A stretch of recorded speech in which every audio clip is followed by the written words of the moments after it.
In this episode, we are going to be reviewing Smash Up, the story of a woman, which was released in 1947.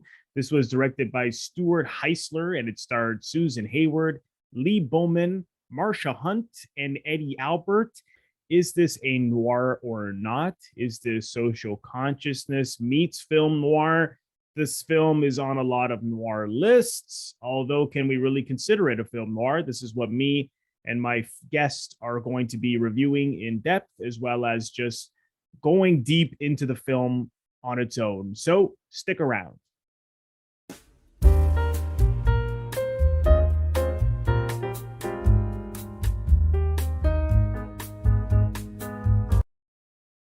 Welcome to Robert Bellissimo at the Movies. This is a YouTube video podcast where we explore movies from all over the world and talk about how those stories were told on film, as well as interviews with various industry professionals who work in film, television, and theater. If this is your first time on my YouTube channel, please consider subscribing. I want to welcome back to the show Jack Criddle, who is the host of the radio show Play Morricone for Me. He is also a videographer, editor, and media professional. Jack has worked on numerous feature films and documentaries and has created web video content for CBS's Inside Edition, ehow.com, Mass Mocha, among others. His photography work has been published in Smithsonian Online, Take Magazine, and more. Jack, welcome back. Thanks for joining me today. Oh, thank you so much for having me back, Robert. I'm pleased that the last time we were on here was enjoyable enough that you'd want to do it again.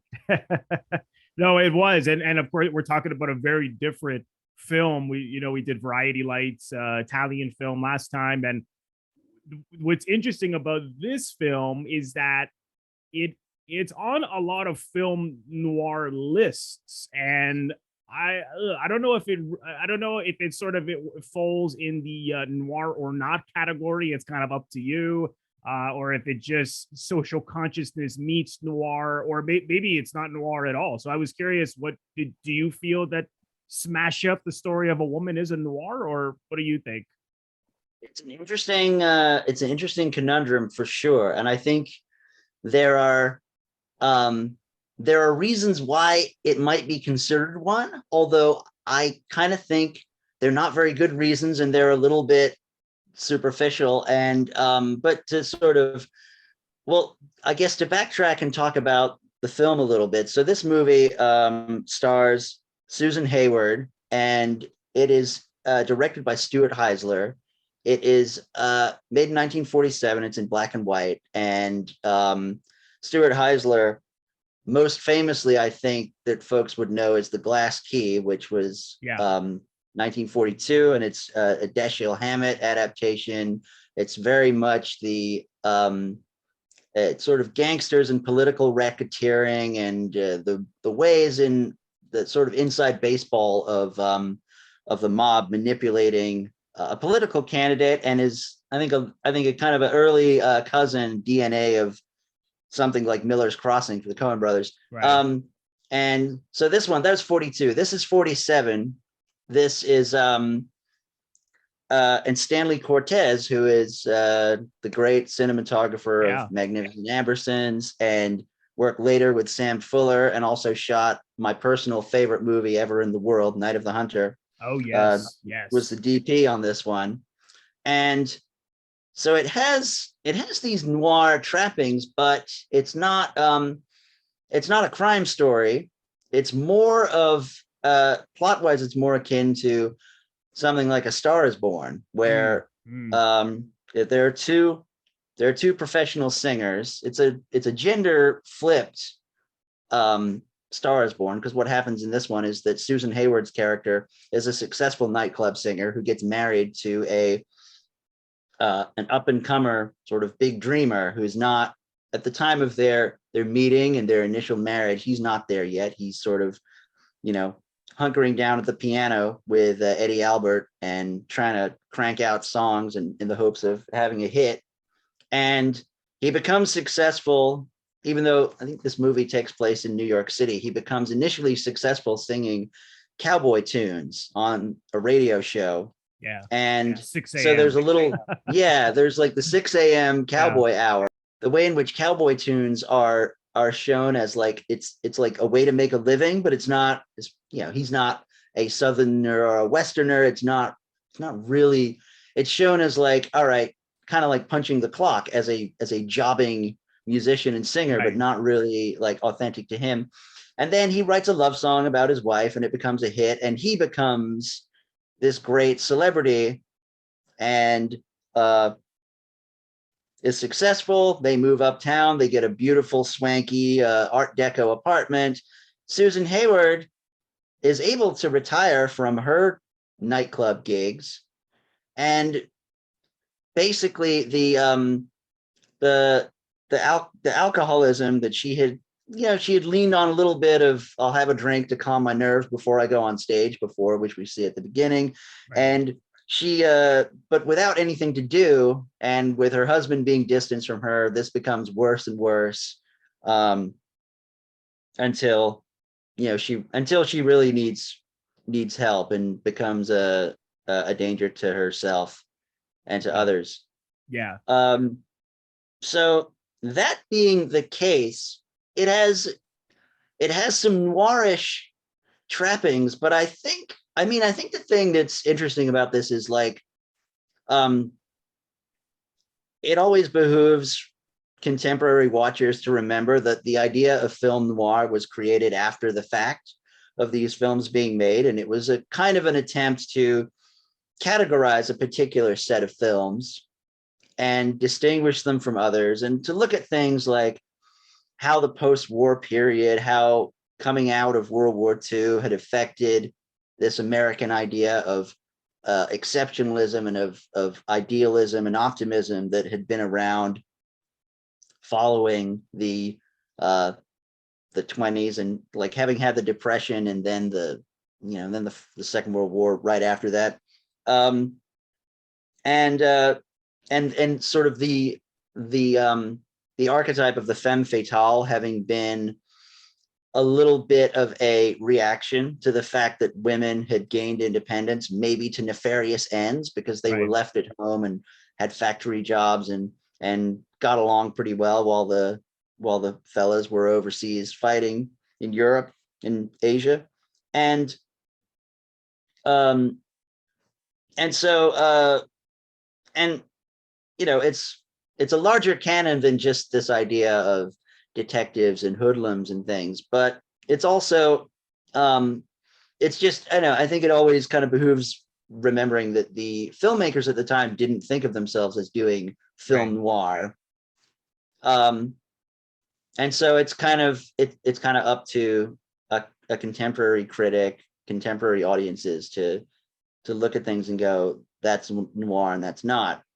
But I was going to say, though, that the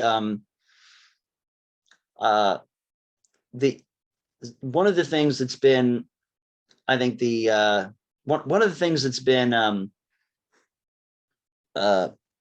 unfortunate factor of the creation of the noir canon, and also with the auteur theory as a field of study for cinema history, has been that other types of films that aren't so neatly defined, and other directors who weren't so easy to pigeonhole within a particular genre, a particular style, like Stuart Heisler, have fallen through the cracks. Yeah, it's a good point. Yeah, no, it's a good point, because this film, you're right, like it connects much more to something like A Star Is Born, and I guess another obvious comparison is The Lost Weekend from 2 years prior. So this is like the female perspective of that kind of story about, I mean, it's a very different story than The Lost Weekend, but I suppose the alcoholism, and exploring what makes someone do that. But I think you're right. I think it's really up to the audience, because I suppose the theme of self-destructiveness is very, noir like, and you see that in The Lost Weekend as well. But just touching on Stanley Cortez, who had done noirs, Night of the Hunter, as you mentioned, and his work with Sam Fuller. I guess now we're getting into like the neo-noir period because it's in the 60s, post 58. There are some, certainly as she sinks further into her alcoholism, you see that reflect in the photography. It begins to become darker. And there's a scene that I thought was really interesting, in not just on a photography level, but also what was happening between the characters, is when their doctor was telling Susan Hayward's husband that, because he's getting angry about the fact that she's drinking, and he doesn't understand how to help her. And so he says, look, she has an illness, she has to see that she has a problem first before she can try to tackle this, to get treatment. And at that point, she didn't really think she was an alcoholic. She just thought she, took a drink every now and then, which, is common. I mean, people, it's very hard. I'm not an alcoholic. I haven't, but just from, researching it and talking to people who I know have been, that's very, that's very common, is not acknowledging it. And what's interesting about that scene is that it goes over her husband's head a little bit. It's almost as if, because what you see afterwards is that he didn't really take the doctor's advice. He was never really compassionate towards her or empathetic towards her. Like he doesn't understand that it's the equivalent of blaming someone for having cancer. Like he's just getting mad at her. And I'm it's not totally her fault, because she wouldn't acknowledge it either, even after that scene.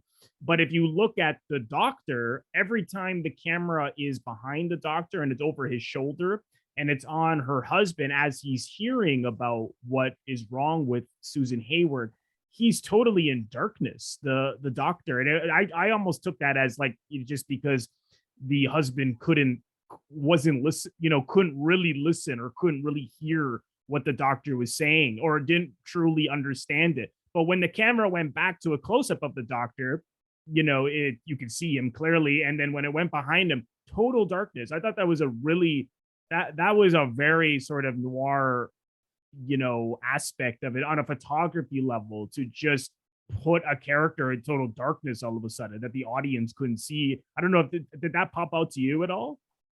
Yeah, it did. It does. It does definitely seem like one of the things that Stanley Cortez did well, and that I don't have on hand who the art the art director was either, but it's a kind of a typical noir thing that the scenery and especially the lighting becomes a kind of a prison for the characters. Yeah. And it's the cliche is of the sort of the Venetian blinds kind of going like horizontal prison bars, and characters that find themselves in very dingy surroundings when they're on the way down. It's like the apartments and the dives and things start to become crappier and crappier and more insular. And this one being that she moves to a really nice place, but it still feels oppressive and claustrophobic. Yeah, is impressive. This movie, I guess we should also tell people, is in the public domain, and so yes. It's one of these ones that you can find, on archive.org, and I watched it on Amazon Prime, but even looked YouTube like has a there's Yankee, like a bunch of different links on YouTube for it. Yeah, there's several on YouTube. And they're not the best quality. Hopefully someone will restore it one day. Yeah. You still get, even from it not being very clear, like the shadows, the real beautiful chiaroscuro sort of look that Stanley Cortez is able to get.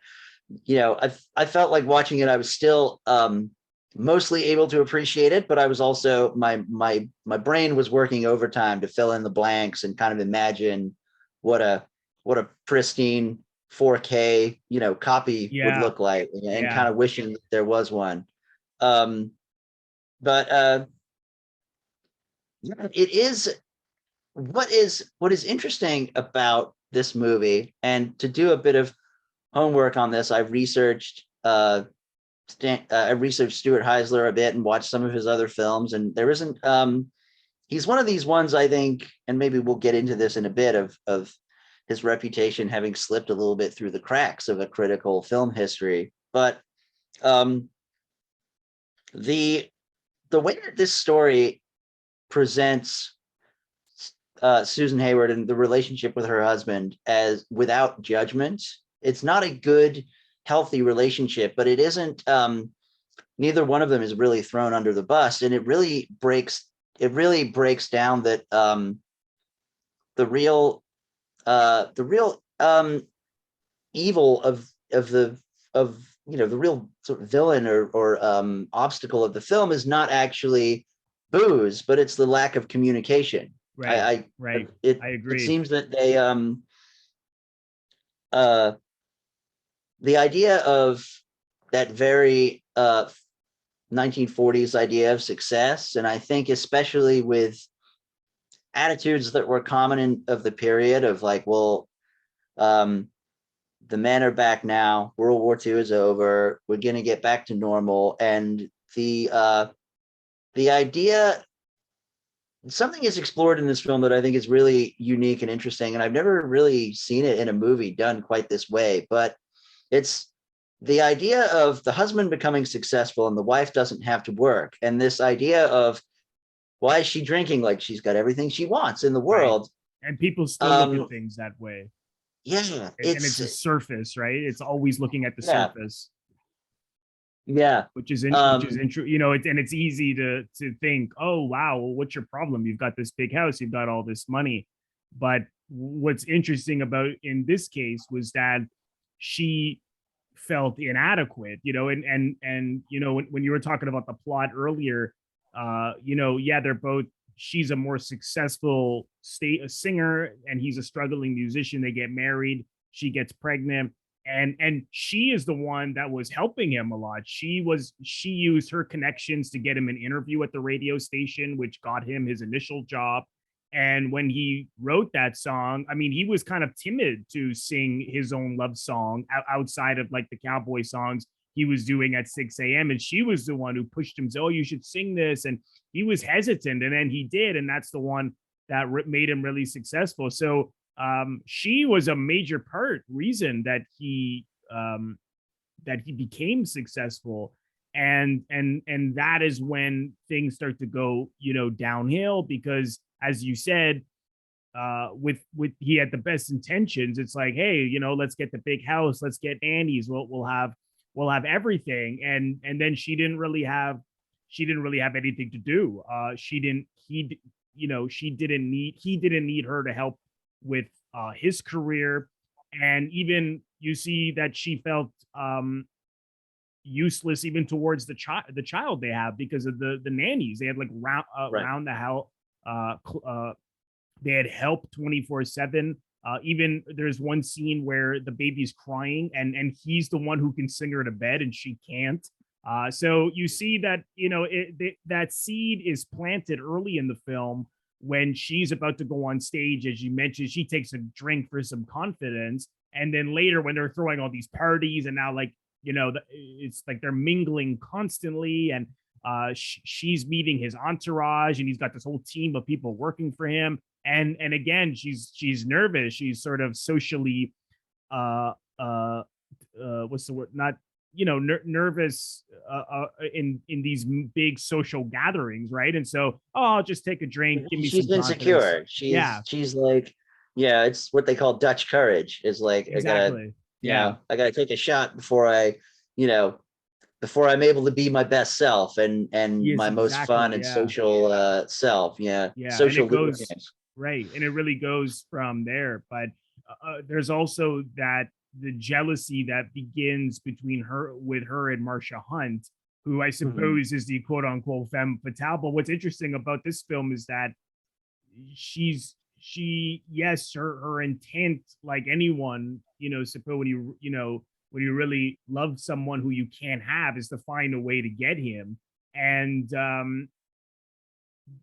what you find later is that she knew that she couldn't. You know, there's that scene where she admits that she was in love with Susan Hayward's husband, but she knew that he didn't love her back. And as you said, every character is told and communicated with the utmost empathy. I mean, it's she gets this job, and you know, she her feelings just go there. It's not like she's just some devilish person that's like, oh, I'm gonna I'm gonna do whatever I can to get him. You know, she's sympathetic, and what I like that the way that it was communicated, that it was directed, was that they don't make it obvious that she was in love with him. Like when you see her at those early parties, suddenly the director cuts to her as everyone else is talking, but it's not like a close up where there'd be like some music, like, you know, making it so obvious. Ooh, she's in love with, you know, Susan Hayward's husband. It's like done like it's like medium, right? Like she's not the only one in the frame, but it's obviously focused on her. And that's when you get an idea. Oh, I think, you know, I think that she's gonna try to come between them, but you're not entirely sure. You know, I don't know what you thought, if that was your experience. It's true. I think it plays it very ambiguous as to with the Mhm. Marsha Hunt character, and I think that is that's kind of key to, well, you know, this is kind of key to it being a like a grown-up film about human relationships that are presented without judgment, as opposed to a something that really drives your own sympathies one way or the other. Because I think that, Yeah, you yeah. know, some people might watch this thing depending on their own life, their own personal baggage. You know, Yes. anyone who's ever been cheated on or felt like they were a third wheel with the quote unquote work wife being in the picture may sympathize with Marsha Hunt, whereas or I'm sorry, may sympathize with Susan Hayward. Meanwhile, anyone who's ever kind of longed for somebody but couldn't, you know, make it go there, or knew that it wasn't going to happen, maybe in the Marsha Hunt camp. And the film is this kind of Rorschach test of who you kind of, no one's really in the wrong or in the right, is uh it's pretty cool. It's very kind of grown up for this sort of Absolutely. uh Yeah. story. You know, Yeah. Hollywood movies, I think, of this period don't really they don't really give you so many emotional choices. They kind of just give you the one. And Yeah. Cut and dry. You know, everything, you know, who's the villain, who's the protagonist. And you know, life is never like that. You know, I mean, you know, I mean, yeah, sure. I mean, there are, you know, in a lot of situations in conflict, maybe one person is more on the wrong than the other person. I was empathizing with each character, but at the same time, you know, understanding that they were flawed, and not liking the way they were responding at times. For example, the husband, all he was constantly reacting with anger towards her. So even though he knew she was an alcoholic, he would get angry at her when she would either, you know, sink further into drinking or get mad at him. And you know, then he calls up, you know, he agrees to a divorce, you know, quite easily during a heated argument. So it's interesting how, no matter what he is told, and no matter what he knows, um it's not until she hits rock bottom at the end, and therefore he hits rock bottom in a way, because they both really see what the problem is at that point, when it goes so far that they have no choice to acknowledge it. And even with her, like, I was, you know, sympathizing with her, and I would, but at the same time, I mean, she goes so far as to kidnap her own child, you know, towards the end at the zoo, because, you know, during the custody battles, you know, she lost a child because of her out, which, you know, that was like, even now, that's, you know, usually the child goes with the mother. So in 1940s, right? He must have made, you know, one hell of a case. And so everyone is, highly flawed. But as you said, it's really, it's not that there was like some kind of like toxic behavior in their relationship. It's like these people loved each other, but they just couldn't reach each other. You know, their problems were greater than they were able to deal with. It just was something that they just could not handle. And that's hard for anyone when, you know, and I've known couples where alcohol gets in the way, and people often react as they react with anger, and because it's very difficult to come home and find someone, you know, out cold on a couch, you know, and you can't even, you know, things like that. So I thought that was really well done. And even now, I mean, everybody, you know, you look on social media and people, they always want a hero and they always want a villain, you know, and it's, everything is very,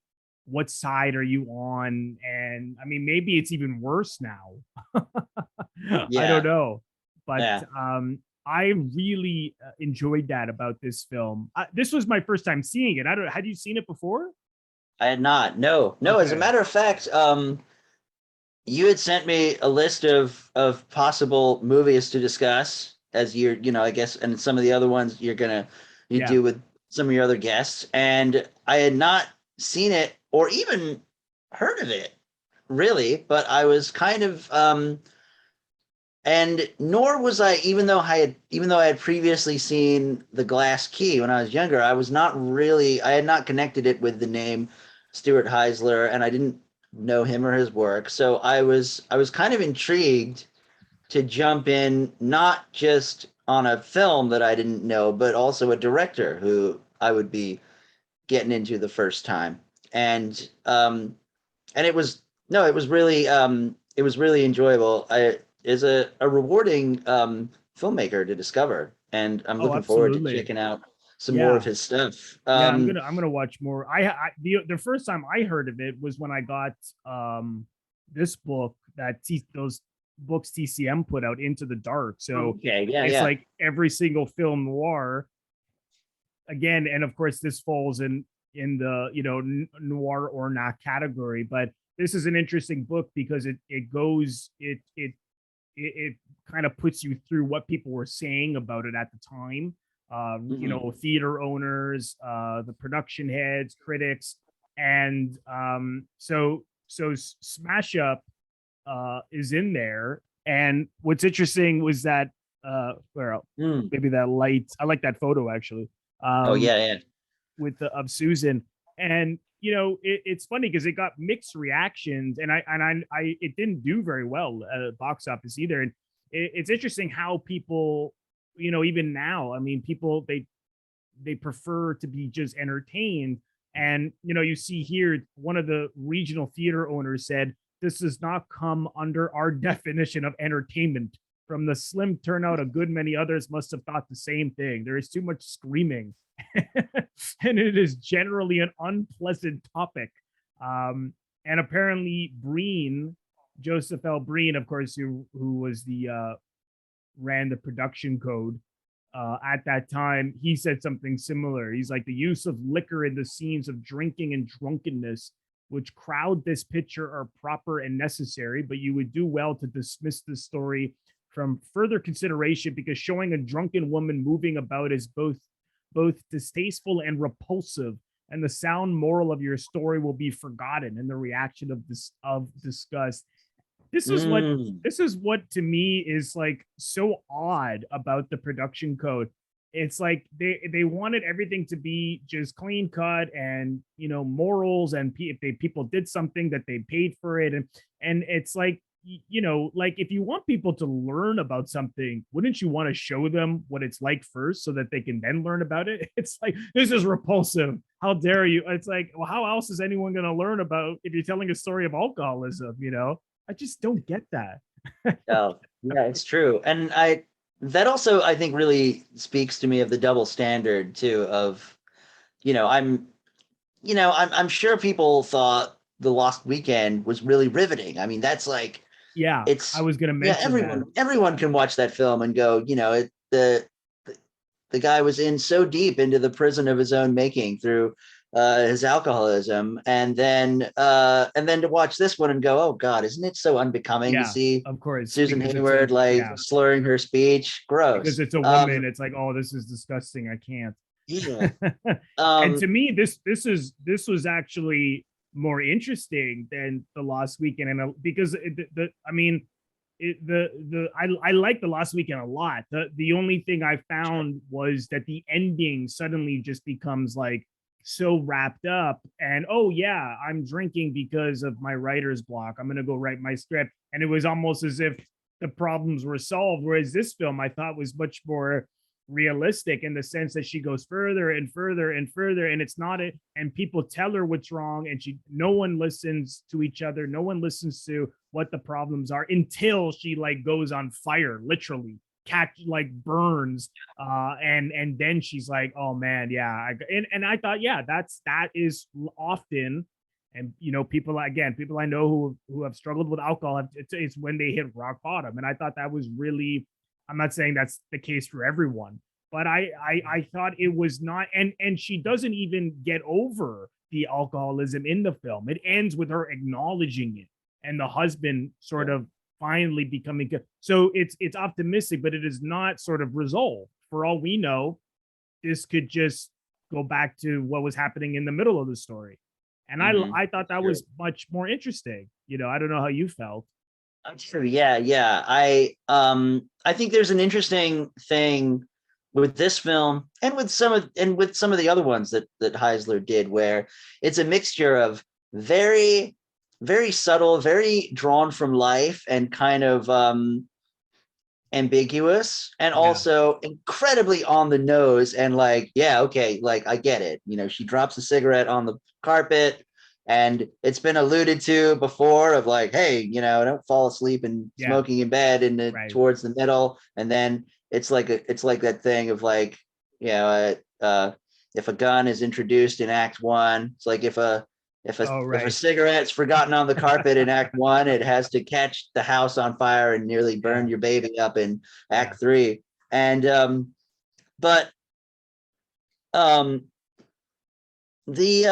but I think it still points towards this thing of the drinking because the communication is not there. And I think also with regard to watching stuff within their proper historical context, and kind of understanding a difference between making a film within a society that was more stringent and more sexist and more clearly defined what was expected of men and women, as opposed to today, and being a critique of it versus an endorsement of it. Because I think the thing with, you do feel her husband is a bit of a schmuck for most of the film, but it also kind of shows like the fact that this was the trajectory for people in show business, or really for people in any profession, was that the husband would be successful enough that the woman wouldn't have to work. I mean, that was something that people hoped for even in a working class profession. And the fact that they start out where she's a very successful singer, they have a montage where it looks, and I don't know if this was a high budget film. It appears to be a kind of a lower budgeted production, but maybe a B unit affair. But It says here cost 1.36 million. So I guess that was, for that time, was it actually? Oh, okay. Yeah, it was pretty decent size. I guess we gotta keep crossing our fingers for a better looking copy, because I think I hope like, so. Yeah. If you watch the public domain sort of VHS rips that are out and about on Amazon or YouTube, it looks cheaper than it is. Criterion, Kino, if you're listening. Somebody, yeah. And any, all the other ones, please. There's, Indicator. I mean, yeah. But I mean, like he starts as a penniless songwriter while she's successful, and he gets bigger. But it's like their story starts where A Star Is Born ends. And, like Frederick March was so upset about that, he walked into the sea. It is like, it does make this indictment, I think, of how the idea of the man being so successful that the woman doesn't have to work being the dream and being the goal is its kind of prison. And especially for creative people and for folks that are not only involved with show business, but who are doing anything, that can be, that can be really constrictive and a kind of a, well, I mean, that's the thing that drives her to drink. She could have been doing anything to cope with the situation of, feeling idle, feeling like she didn't have any use because she's not working and someone is taking care of her kid and she's just sitting around all day. And so the alcohol becomes the thing that she uses to cope with it until it takes over and she can't control it anymore. Well, the interesting thing about her nightclub singing career, and it even says on IMDb, the plot here says a successful nightclub singer weds a struggling songwriter, but when his fame eclipses hers, she delves into alcoholism. So the suggestion is that there was some kind of a jealousy, but it's sort of ambiguous what she felt about her own singing career, because you see early in the film that when she moves in with him and they're getting married, the man that she works for, who also worked with her father, I mean, of course it suggests that her father was a musician as well. She sort of says, oh, he's like, hey, why aren't you singing anymore? And she sort of seems like she's not interested in doing it anymore.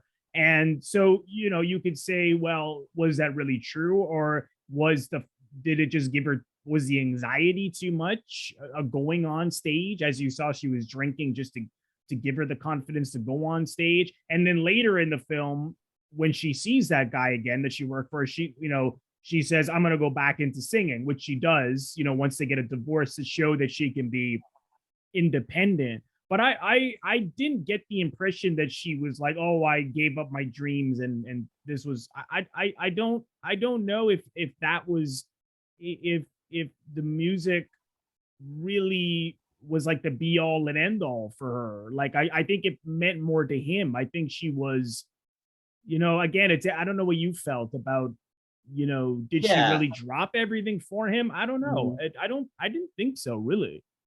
But it makes an interesting case that the thing that is more important about music, and this is where it kind of breaks from A Star Is Born, because I feel that A Star Is Born is really about fame in all the different versions, and the George Cukor one with Judy Garland and James Mason is, I think, the best one.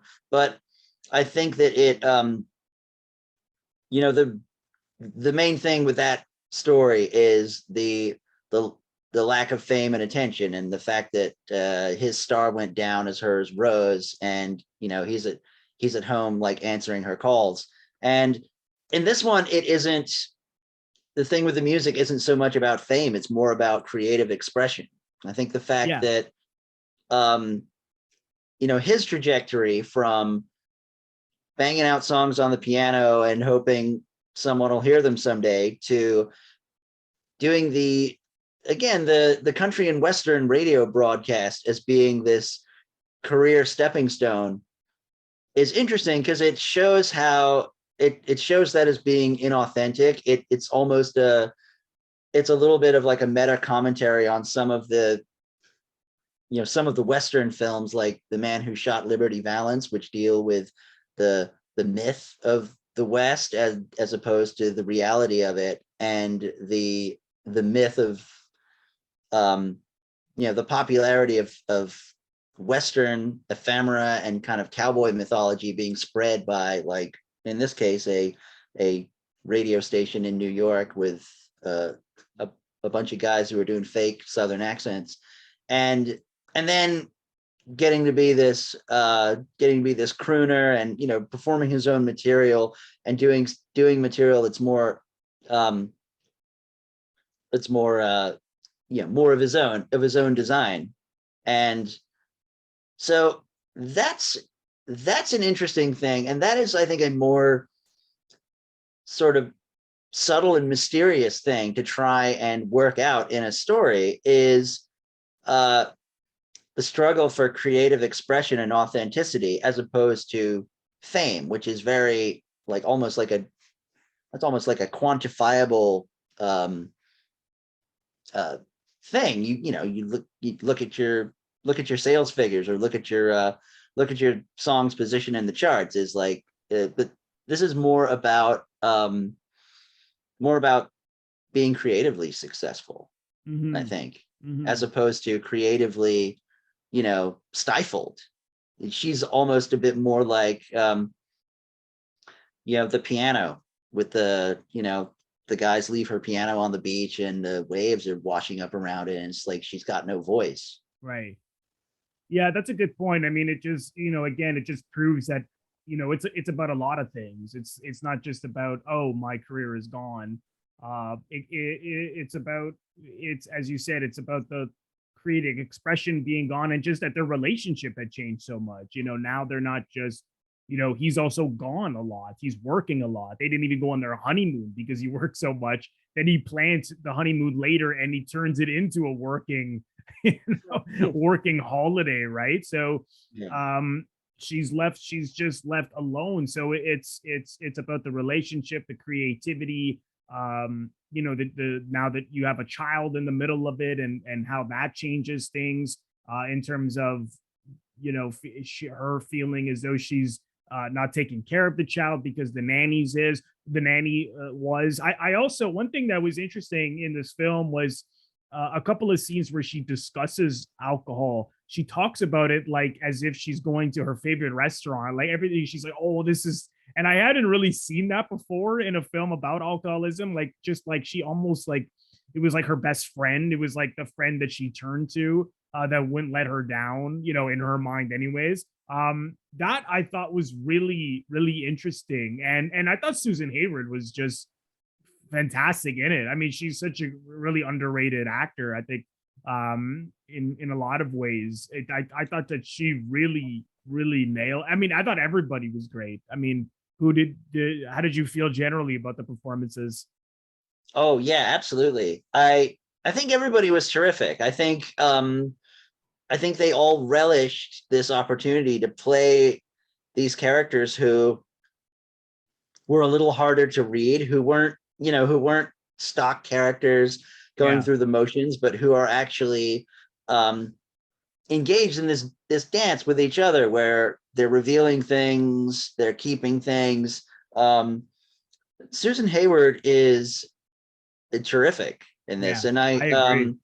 I had not had a chance before recording this to watch some of her other ones, but I know this was the third. No, sorry, this was the second of three movies in the 40s that she worked on with Heisler, and clearly it seems that he liked her, and there was I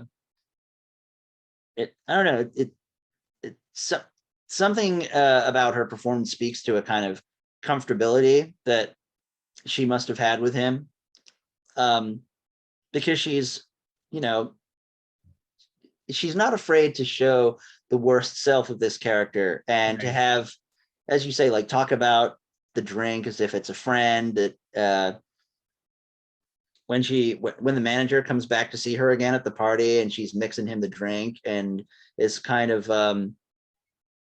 it's the kind of making of the sad things in your life as if they're good things, and kind of Yes. talking, Yeah.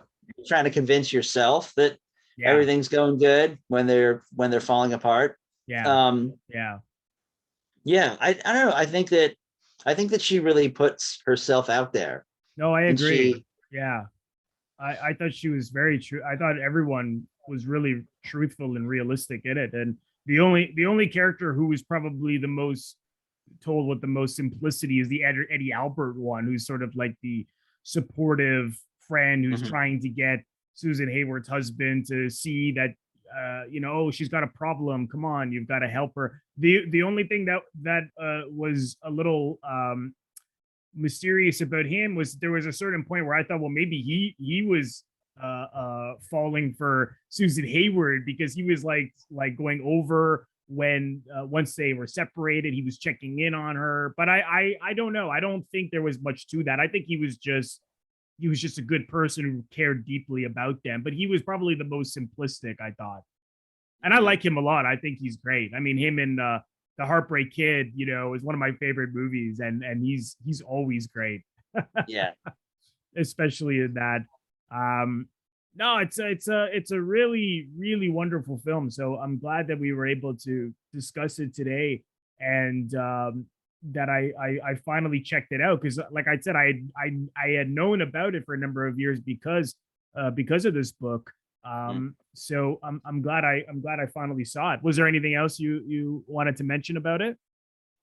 Oh, we should, if folks are like, I don't know, having listened to us this whole time and been still on the fence, it's a Dorothy Parker story. Oh yeah, that was yeah, that's right. which is kind of a cool factoid. And yeah, and so also to kind of speak of Heisler as the sort of one of these fallen between the cracks directors who is kind of worth exploring. And I'm always kind of like, I love it. I love the feeling, and I'm so grateful that I had the opportunity to do this because of this show of kind of feeling like I've discovered a filmmaker or an artist who I've never really heard anything about, and nobody's really told you is good or bad or anything. And then it becomes, see more of his stuff for sure. Yeah, it becomes like a newfound love affair. So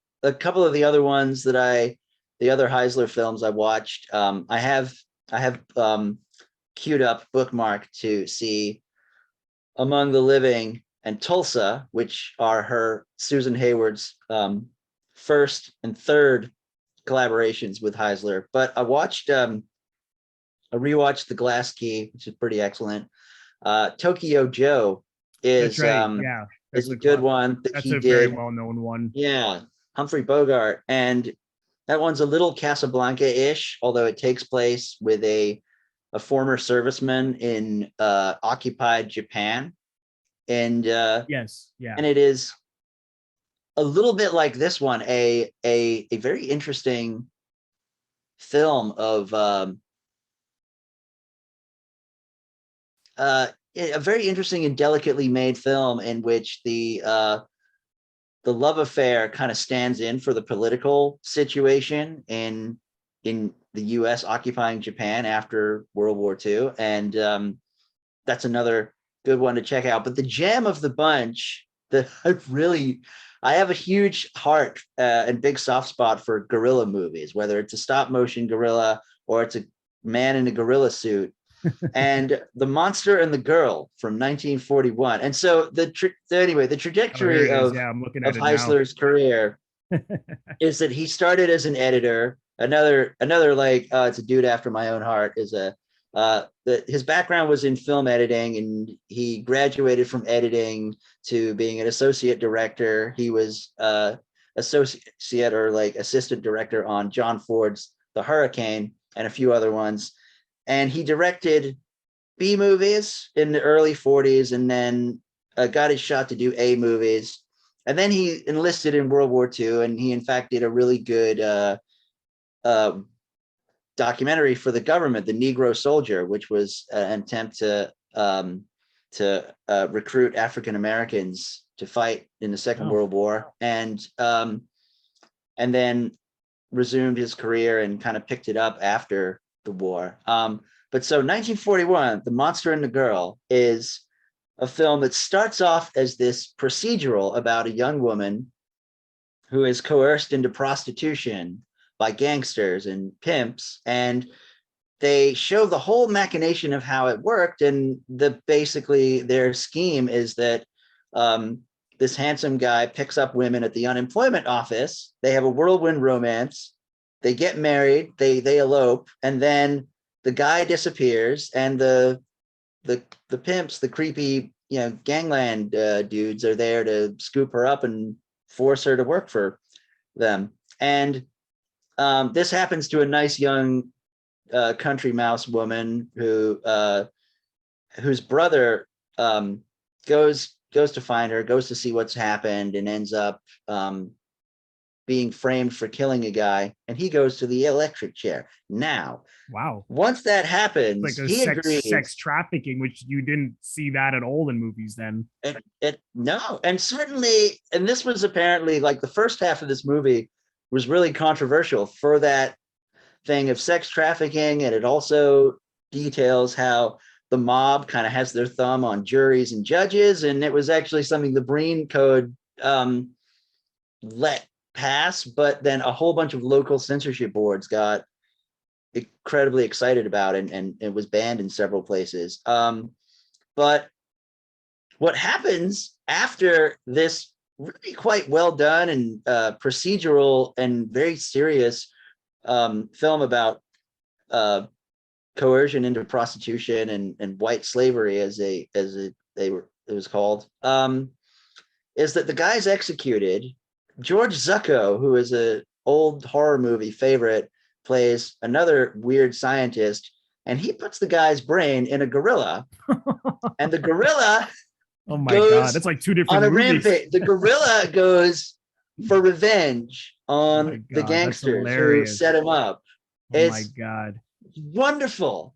And there's a bit of business where the only person who recognizes the gorilla as being the guy, the only one who can recognize his brain is his dog, and the dog follows him around. God, I gotta see this. It's like you've never seen any movie quite like this. I gotta see that. That is really, really bizarre. Yeah. The Monster and the Girl was like smash up story of a woman was a great discovery, and Stuart Heisler as a filmmaker, I think is one I'm going to continue to check out. But no, me too. The most wonderful thing that came out of this whole experience was seeing The Monster and the Girl, which is just bananas. I gotta check that out. It's totally nuts. I gotta see that. That sounds really, really crazy. Where's the best place for people to find your radio show online? Oh, thank you. Yes. So the program is on the website Mixcloud, MIXCLOUD/play Morricone for me, and MORRICONE, like Ennio Morricone. And that's the best place to stream it. I also update quite a bit on the Facebook page for Play Morricone for me, and on my own Twitter as well. So it's Facebook/Play Morricone for me.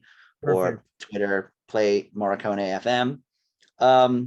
I'm looking into, not to mention them yet, but some stuff is afoot to get it onto more platforms so people can find it a bit more easily. But at the moment, yeah, just to remember Mixcloud/Play Morricone for me.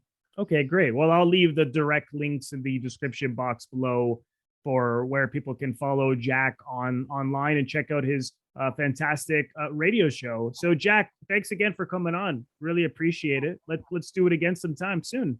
Oh, absolute pleasure, Robert. Thanks so much. I hope to see you soon. Thank you so much, everyone, for watching and or listening. If you are currently listening to this on the audio version of my YouTube channel and you've run out of episodes to listen to, head over to the YouTube channel where every single episode that I have ever recorded can be found. YouTube.com/Robert Bellissimo at the movies. I also want to thank all of my members on Patreon. If you are interested in becoming a member of my Patreon, head over to the link, patreon.com/Robert Bellissimo at the movies. Patreon is bonus content that I create month in and month out. And it is based on polls that I put out at the beginning of every single month, which as a member, you will very much have access to vote on.